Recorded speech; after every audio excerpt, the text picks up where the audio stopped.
The Poem of the Man God. The Third Year of the Public Life. Chapter 449. Morning Sermon in the Village on the Lake. 27th of June, 1946. It is a cool morning when the people wait for Jesus to come out of a house in the lake village to begin his preaching. I think that the inhabitants slept very little that night, deeply moved as they were by the miracles which had been worked, by the joy of having the Master with them, by the desire not to waste one moment of his presence. They were late in going to sleep because of the long talking in houses, recapitulating the events, examining whether their spirits were endowed with faith, hope, and charity, firm against every painful event, praised by the Master, and proclaimed sure means to obtain grace from God, in this and in the next life. And they woke early, fearing that the Master might come out and go away early in the morning, and they might not be present when he departed. Thus, houses opened early to let the inhabitants go out into the streets, where, seeing that they were so many, practically all, and all prompted by the same thoughts, they said to one another, "It is really the first time that one only thought has urged our hearts and united them."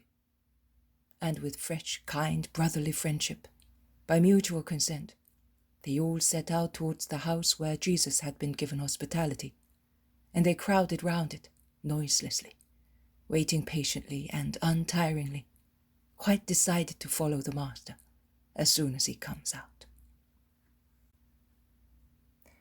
And many market gardens have picked in their gardens the fruits still covered with dew, and are protecting them from the rising sun, from dust and flies, by covering them with fresh vine leaves or large fig leaves, through the indentations of which peep red apples, which seem to have been painted by a miniaturist, and grapes like amber or onyx, or soft round figs of all kinds, some firmly closed within their skin, delicately withered on the sweet pulp, some turgid and smooth, as if they were covered with well-ironed silk and decorated with diamond drops at their lower ends, some open in a smile of their blonde, rosy, deep red fibres, according to qualities. And some fishermen have brought some fish in small baskets, fish which they certainly caught during the night, sacrificing their sleep, because some are still alive and are gaping in their last painful aspirations and spasms of agony, while their panting and faint wriggling increase the silvery or delicately blue hues of their stomachs and backs, lying on a bed of grey-green leaves of willow trees or poplars.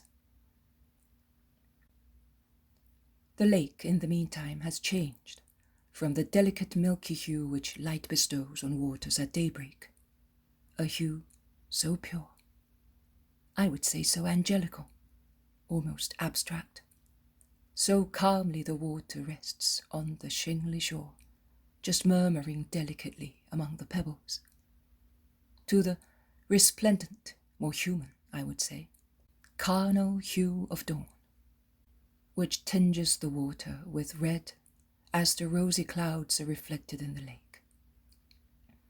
And the lake becomes sky blue in the pure light of dawn and begins to live again, to pulsate, with its wavelets which stir and run joyfully, breaking into foam on the shore, then run back to dance with other wavelets, adorning the entire sheet of the lake with a light snow-white lace, thrown on the silky blue water, rippled by the morning breeze.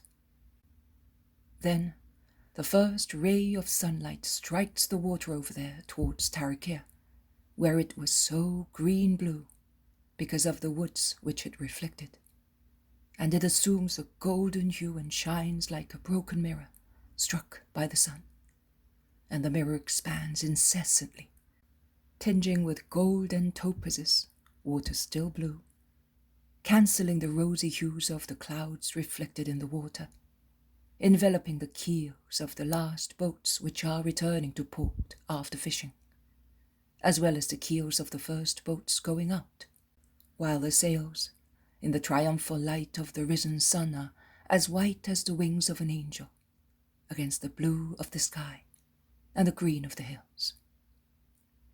Magnificent Lake of Galilee, which with its fruitful shores reminds me of our Lake Garda, and with its mystical peace, Lake Trasimeno. Gem of Palestine, worthy surroundings for most of the public life of Jesus.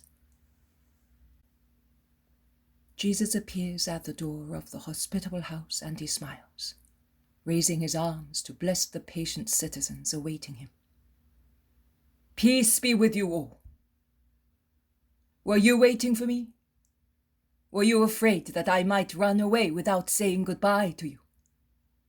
I always keep my promises. I am with you today to evangelize you, and I will remain with you as I promised, to bless your houses, your gardens, and boats, so that each family may be sanctified, and your work may be sanctified as well. But remember, my blessing is to be assisted by your goodwill in order to be fruitful.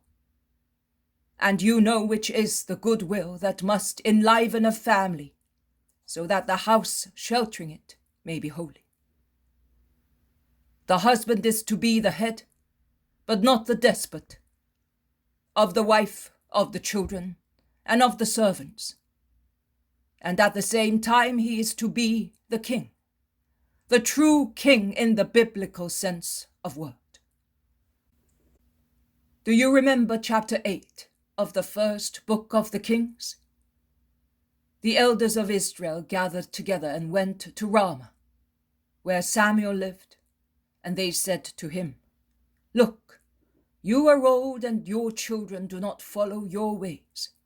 So give us a king to judge us, like the other nations. King, therefore, means judge. And he should be a just judge, in order not to make his subjects unhappy here on the earth, with wars, abuse of power, unfair heavy taxes, or in eternal life, with a kingdom permissive of lasciviousness and vice. Woe to those kings who fail in their ministry, who turn a deaf ear to the voices of their subjects, who turn a blind eye to the evils of the nations, who become responsible for the sufferings of the people through alliances formed against justice, for the only purpose of strengthening their power with the help of allies. But woe also to those fathers who fail in their duties, who are blind and deaf to the needs and faults of the members of their families, who are the cause of scandal or grief for it, who stoop to arrange worthless marriages by compromise, in order to enter into an alliance with rich, powerful families, without considering that matrimony is intended, besides procreation, for the elevation and comfort of man and woman. It is a duty, a ministry, not a bargain. It is not sorrow. It is not debasement of either husband or wife. It is love, not hatred. The head of the family, therefore, must be just, without excessive hardness or pretensions, and without excessive compliance and weakness. But if you had to choose between the former excess and the latter, pick the latter, because God, with regard to it, may say to you, Why were you so good? And will not condemn you, because excess in kindness is already a punishment for man, through the overbearing action which other people take the liberty of performing against good persons. Whereas he would always reproach you for your hardness, which is lack of love for your closest neighbor. And the wife at home must be just with her husband, her children, and servants. She must obey, respect, console, and help her husband. She is to be obedient, providing her obedience does not imply consent to sin. The wife must be submissive, but not degraded. Beware, O wives, that the first to judge you after God for certain guilty condensations are your very husbands, who persuade you to comply. They are not always desires of love, but they are also tests for your virtue. Even if he does not think about it at the moment, the day may come when the husband may say to himself, "My wife is very sensual," and thence he may begin to be suspicious of her fidelity. Be chaste in your conjugality. Behave in such a way that your chastity may impose on your husbands the reservedness which one has for pure things, and they may consider you as their equals, not as slaves or concubines, kept only for pleasure, and rejected when they are no longer liked.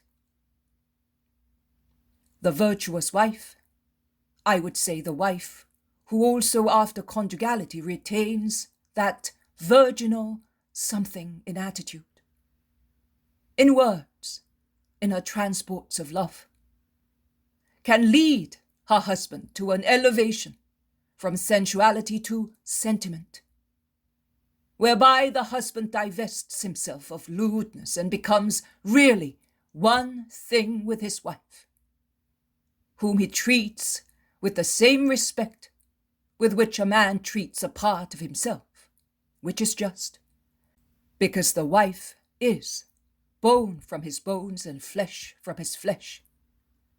And no man ill treats his bones or his flesh. On the contrary, he loves them. And therefore, husband and wife, like the first married couple, look at each other without seeing their sexual nakedness, but let them love each other because of their spirits, without degrading shame. Let the wife be patient and motherly with her husband. Let her consider him as the first of her children, because a woman is always a mother, and man is always in need of a patient, prudent, affectionate, comforting mother. Blessed is the woman who knows how to be the companion, and at the same time, the mother of her husband, to support him, and his daughter, to be guided by him. A wife must be industrious. Work, while it does away with daydreams, is good for honesty and to one's purse as well. She should not torture her husband with foolish jealousies which serve no purpose. Is the husband honest? A stupid jealousy, by driving him out of the house, exposes him to the danger of falling into the snares of a prostitute. Is he not honest and faithful? The fury of a jealous wife will not correct him, but a grave attitude, free from grudge and rudeness. Her dignified and loving, still loving behavior will make him ponder and return to reason. Learn how to win back your husbands when a passion separates them from you, through your virtue, just as you conquered them in your youth through your beauty. And to gain strength for such duty, and resist the grief which might make you unfair, love your children and consider their welfare. A woman has everything in her children: joy, a royal crown for the cheerful hours when she is really the queen of the house and of her husband, and a balm in sorrowful hours when betrayal or other grievous experiences of married life scourge her forehead, and above all, pierce her heart with the thorns of her sad regality of martyr spouse. Are you so depressed as to wish to go back to your family, divorcing, or to find compensation in a false friend who craves for the female but fails to feel pity for the heart of the betrayed wife? No, woman, no. Your children, your innocent children, who are already upset and prematurely sad because of the domestic milieu, which is no longer serene or just, are entitled to their mother, to their father, to the comfort of a house, where, if one love has perished, the other remains vigilant to watch over them. Their innocent eyes look at you. They study you, and they understand more than you think, and they mold their spirits according to what they see and understand. Never scandalize your innocent children, but take shelter in them, as in a bulwark of adamantine lilies, against the weakness of the flesh and the snares of snakes. And let the woman be a mother, the just mother, who is the sister as well as the mother, who is the friend as well as the sister of her sons and daughters, and who, above all, in everything, is an example. She must watch over her sons and daughters, correcting them gently, supporting them, making them ponder, and all that without preferences, because the children were all born of the same seed and of the same womb. And if it is natural that good children are well liked because of the joy they give, it is also fair that children who are not good should be loved as well, although with sorrowful love, bearing in mind that man must not be more severe than God, who loves not only good people, but also those who are not good. And he loves them to try and make them good, to give them means and time to become so. And he is patient until the death of man, reserving to himself the right to become just judge when man can no longer make amends. And let me tell you something which does not concern this subject, but is useful for you to bear in mind. Very often, too often, we hear people say that wicked persons are better off than good persons, and that is not fair. First of all, I say to you, do not judge by appearances and by what you do not know. Appearances are often misleading, and the judgment of God is not known on the earth. You will become aware of it in the next life, and you will see that the fleeting welfare of the wicked was granted as a means to attract them to good, and as a reward for the little good which even the most wicked man may do. But when you see things in the right light of future life, you will realize that the joyful time of the sinner was shorter than the life of a blade of grass, which began to grow in spring in the gravel bed of a torrent, which dries up in summer. Whereas one moment of glory in heaven is greater than the most triumphant life any man ever lived, because of the joy which it confers on spirits who delight in it. Therefore, do not envy the prosperity of the wicked, but strive, through goodwill, to possess the eternal treasure of the just. And reverting to how the members of the family and the inhabitants of a house should be, so that my blessing may remain fruitful in it, I tell you, children, to be submissive to your parents, to be respectful and obedient, so that you may be so also with the Lord your God. Because if you do not learn to obey the simple orders of your fathers and mothers, whom you see, how will you be able to obey the commands of God, which are given to you in his name? But you neither see nor hear him. And if you do not learn to believe that he who loves as a father and a mother love can but order good things, how can you believe that the things which are related to you as commands of God are good? God loves, you know, and is a father. And just because he loves you and wants you to be with him, dear children, he wants you to be good. And the first school where you learn to become so is your family. You learn there to love and to obey, and there begins for you the way that leads to heaven. So be good, respectful, docile. Love your fathers also when they correct you, because they do so for your own good. And love your mothers if they restrain you from doing actions which by their experience they know are not good. Honor your parents and do not make them blush because of your wicked deeds.